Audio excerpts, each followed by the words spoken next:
আসসালামু আলাইকুম। গতকালকে তানজিম হাসান সাকিব যে বোলিং করেছে তা আসলে আউটস্ট্যান্ডিং।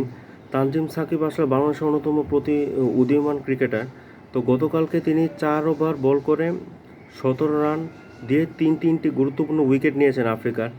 হেনরি ক্লাসেনকে আপনার কুইন্টন ডি কক ভয়ঙ্কর হয়ে ওঠা 11 বলে 18 রান করা কে যেই আউটটা করলেন তা ছিল আসলে খুবই দেখার মতো।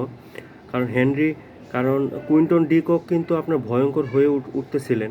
তো ওই মুহূর্তে তিনি যে ডেলিভারিটা করছেন তা ছিল অসাধারণ। তো তিনটা উইকেট যে তিনি নিয়েছেন কুইন্টন ডি ককের, তারপরে হচ্ছে আপনার রেজা হেন্ড্রিক্স এবং হচ্ছে থ্রসের।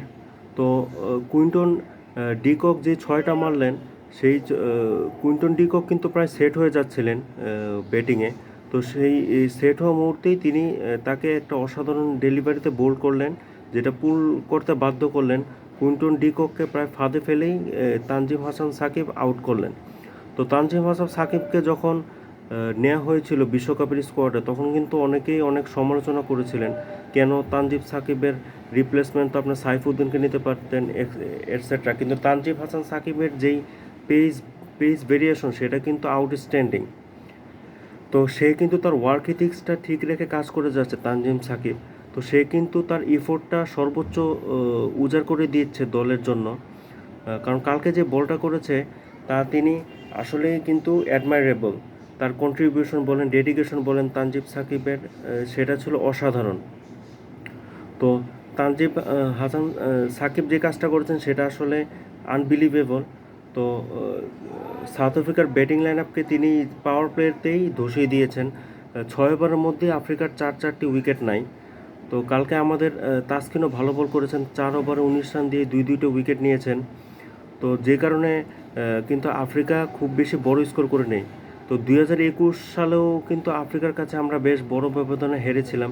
2022 সালেও 100 রানের পরাজয় হয়েছে আফ্রিকার কাছে বড় ব্যবধানে। তো গতকালকের ম্যাচটা যদিও আমাদের জেতা উচিত ছিল, কিন্তু আনফর্চুনেটলি আসলে আমরা পারিনি, আম্পায়ারের পক্ষপাতিত্বমূলক আচরণের কারণে এবং ব্যাটসম্যানদেরও কিছু ভুল ছিল।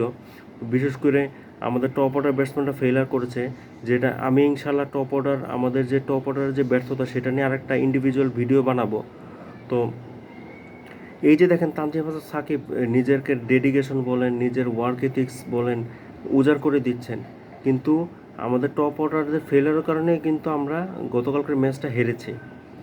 তো আমরা তো তানজিম হাসান সাকিব ইনশাল্লাহ আরও নিজেকে বড় আপার স্টেজে নিয়ে যাবে, গ্লোবাল ক্রিকেটে নিজের নাম উজ্জ্বল করবে। সে একটা বোলিং অলরাউন্ডার হিসাবে, বাংলাদেশে কিন্তু পেস বোলিং অলরাউন্ডার নেই।